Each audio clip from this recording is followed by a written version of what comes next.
Chosen one. 7 dreams God uses to speak to you at night, without you realizing. There's something about your nights that's been shifting. You wake up and feel it, without words. A strange silence in your room. A symbol that keeps showing up. A sentence you don't remember hearing, but can't forget. And here's the truth most ignore. You're not dreaming by accident, because heaven doesn't waste vision. God speaks when your eyes are closed, so your soul can open. You've seen water, serpents, doors that don't exist in the physical, and yet you remember them vividly. That's not your imagination. It's a spiritual briefing, an encrypted message for the ones who are chosen to see beyond the veil, while others scroll through dreams like noise. You've been selected to decode divine patterns, and if you're still watching this, it's not just curiosity, it's confirmation you are under divine instruction. Your night isn't rest, it's activation. Tonight, we're going to uncover the 7 dreams God uses to speak to you without your conscious mind even realizing it. And by the end of this video, you'll never look at sleep the same way again. But listen closely. Every second you stay in this video is part of the message. Miss one moment, and you might miss a code meant only for your next breakthrough. So if you're ready to awaken even in your dreams, hit the like button right now. Subscribe if your spirit has been stirred. And type 99 in the comments, because Psalm 99 says, "The Lord reigns, let the nations tremble, and when he speaks in your sleep, even the darkness must shake." Let's begin. Chosen one. If you've seen water in your dreams lately, don't just remember it. Interpret it. Because water isn't just an element in the spirit, it's a language. And when heaven speaks in water, it's never surface level. Maybe you were drowning, struggling to breathe, pulled under by invisible forces. That's not fear, that's a revelation. You're being swallowed by emotions you haven't confessed, by wounds you've buried too deep to heal. It's a sign you're losing a battle in silence, and God is urgently calling you back to shore. But maybe your dream was quiet, still waters, clear, calm, peaceful. That's not rest. That's alignment. That's the Spirit confirming you're flowing with His will. Even if everything around you looks uncertain. But if the water is wild, waves crashing, storms rising, currents pulling you toward the unknown, you're not in danger. You're in transition. God is shaking loose the old structures inside of you. He's not trying to destroy you. He's trying to cleanse you. Because water doesn't just reflect you. It reveals you. It tells you where you're resisting His movement and where He's preparing to baptize you into something greater. And here's the twist most people miss. The way you react to water in your dream is a mirror of your reaction to the divine in real life. Do you run from it, try to control it, or let it carry you? Because the dream isn't just a symbol, it's a question, and God is waiting for your answer. So the next time you see water in your sleep, don't ask, "What does this mean?" Ask instead, "Lord, where are you trying to take me that my fear won't let me go?" And now, let's dive even deeper. Because if water uncovers your soul, the next dream reveals what's hiding in the shadows around you. Keep watching. Chosen one. When a snake slithers into your dreams, you're not being haunted, you're being alerted. This is not a random nightmare. It's a coded message from the spiritual realm. Because the serpent doesn't speak, it signals. And when it appears, you're being warned about what your spirit already suspects, but your mind refuses to confront. If you've been bitten in a dream, that venom isn't physical. It's emotional poison, jealousy, gossip, betrayal, injected into you by someone smiling to your face but praying for your fall. And the location of the bite? It matters. A bite on your hand? Your calling is being attacked. A bite on your foot? They're trying to redirect your path. But what if you didn't see the snake? What if it was hidden, under your bed, in the grass, behind a loved one? That's not fear. That's spiritual surveillance. You are being watched by a camouflaged threat. Someone you trust may be the very doorway the enemy is using to get close. Now, what if you kill the snake in your dream? Don't overlook that moment. That's victory in the unseen. A silent deliverance. A battle won while your body rested. But your spirit stood in armor. God sends these serpent dreams not to scare you, but to sharpen you. To activate your discernment radar, so you stop believing every kind word and start testing every spirit. Because here's the truth no one wants to say. Some smiles carry venom. Some prayers are curses in disguise. And your dream is the only place where the mask finally slips. So the next time a snake appears, don't panic. Don't run. Ask boldly, Lord, who in my life is close enough to bite but silent enough to deceive? And now, get ready. Because if the snake reveals who's hiding, the next dream shows you what God is opening. Stay right here, chosen one. When a door shows up in your dream, you're not just walking through wooden hinges. You're standing at a spiritual threshold. Heaven is showing you something. The natural world cannot, that your life is about to shift. And whether the door opens, locks, cracks, or disappears, each detail is a code, a revelation, about the timing and trajectory of your calling. If the door is open, don't celebrate too quickly. It's not just access, it's a test. Because what you're walking into now was prayed for by the version of you that barely survived last year. An open door means your next season is available, but your obedience is the key. Now, if the door is locked, don't curse the delay. God may be protecting what you're not ready to carry. A locked door is not rejection. It's preservation. And sometimes, the silence of heaven is louder than any yes. But if the door is broken, pay attention. Someone, something, has tried to force their way in. This dream is a security breach in the spirit. It means an enemy has located your access point and is attempting to sabotage your next move before you make it. God uses door dreams to recalibrate your discernment. Not everything open is divine. Not everything closed is punishment. And not every hallway is meant for your feet. But here's where it gets deeper. If you're simply standing in front of a mysterious door, unable to move, uncertain of what's behind it, it may not be about the door at all. It may be about your readiness. Because sometimes, you've been praying for a future that you haven't mentally or spiritually stepped into. So when you see that dream again, the hallway, the handle, the unknown behind the wood, ask yourself, do I have the faith to walk through what I begged God to send? And now, listen carefully, because the next dream isn't about objects or spaces. It's about something alive. And what it carries could unlock your entire spiritual blueprint. Stay with me. Chosen one. When a baby appears in your dream, it's not about innocence. It's about responsibility. You're not being shown a child. You're being shown a seed, a divine deposit, something fragile, but holy, something small, but destined to shift nations. A baby in your arms means God has entrusted you with something sacred, a vision, a purpose, a spiritual assignment designed before you were even born. But just because it's in your hands doesn't mean it's safe.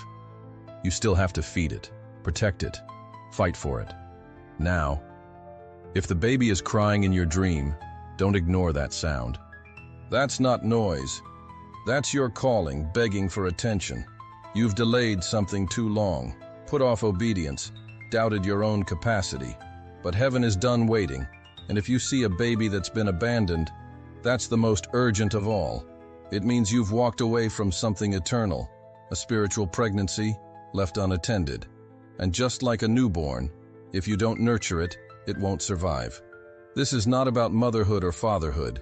This is about legacy. You've been carrying something in the spirit. Maybe you don't have the language for it. Maybe no one around you sees it. But you know it's there. A pressure, a stirring, a divine weight you can't explain. And here's what most don't realize. The enemy isn't afraid of who you are now. He's terrified of what you're carrying. That's why the warfare increased. That's why your sleep changed. Because something inside of you is about to emerge. So next time you dream of a baby, don't ask, "What is this?" Ask instead, "God, how do I raise what you just birthed in me?"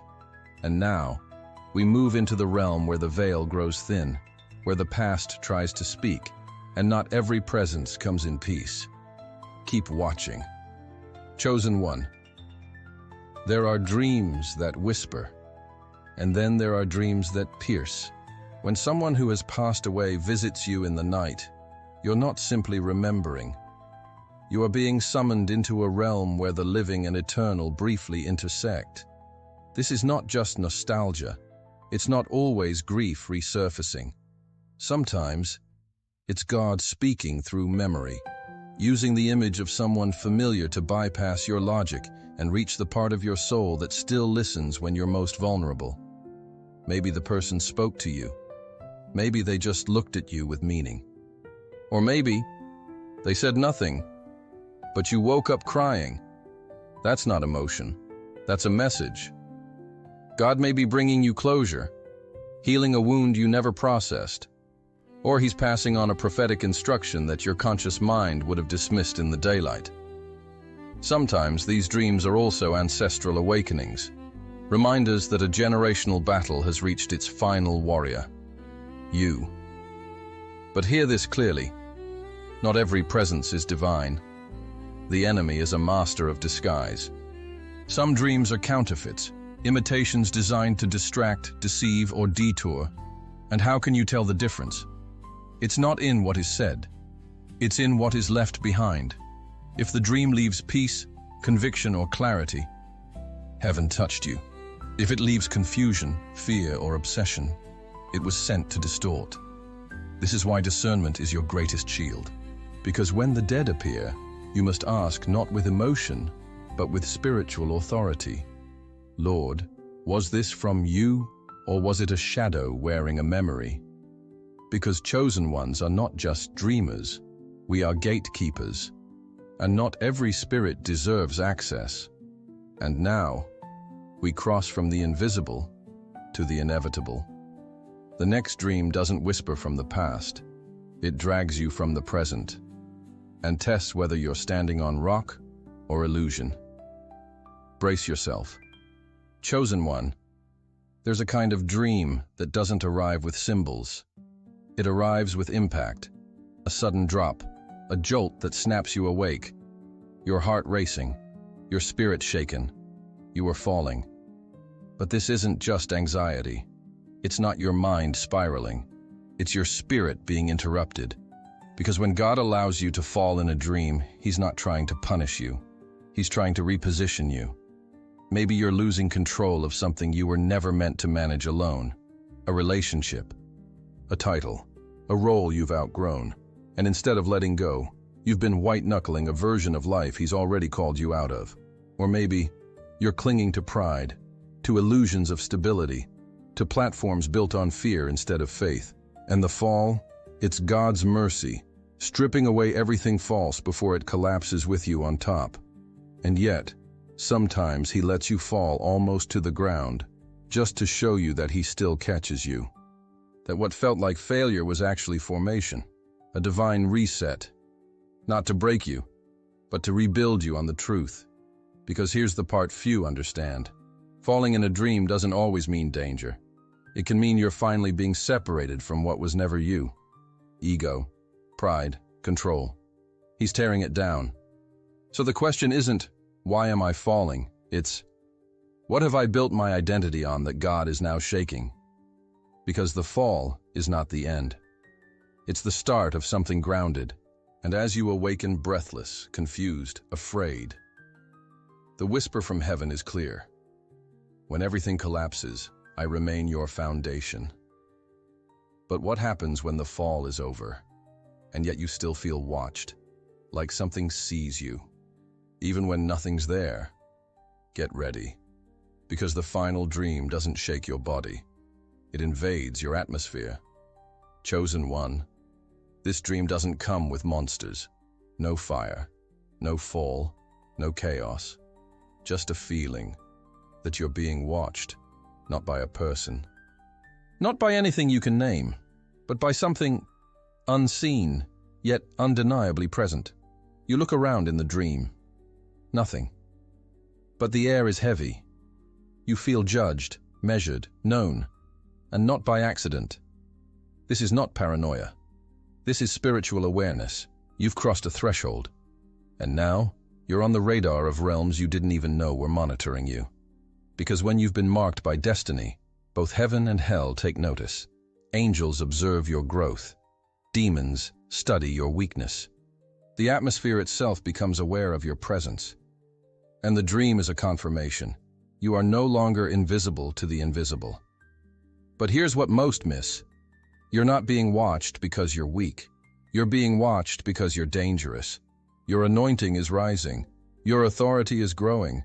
And the spirit realm is tracking your every move, because your next decision could activate generational shift. This dream is a briefing.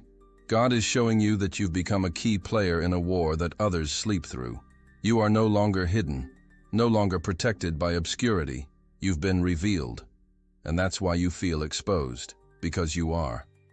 Spiritually lit up like a signal tower, seen by both darkness and light.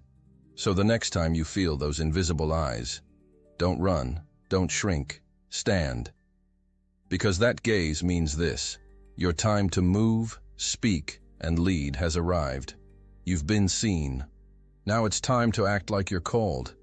But before we close, there is one final thing you need to hear. One truth that ties every dream together. And if you miss this next moment, you may miss the entire purpose of why these dreams came to you in the first place. Stay with me. The conclusion is not an ending.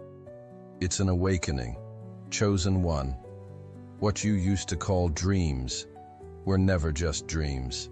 They were heavenly blueprints, encrypted codes, sacred instructions hidden in night visions. While others are distracted, you are being activated. While others sleep, you are being trained by heaven. Every symbol, every image, every emotion you couldn't explain upon waking was heaven marking you. God hiding messages within mystery, so only those awake in the spirit could understand. He is not silent. He has been speaking to you while you sleep, because your spirit was ready, long before your mind could comprehend it. So tonight, don't go to bed like always. Don't close your eyes as if nothing is happening. Lie down with expectation, with purpose, with prophetic purpose. Because those who are called do not rest, they watch. They are not distracted, they discern. They do not dream, they receive maps. Declare it in the comments right now. God, speak to me while I sleep. Let heaven see your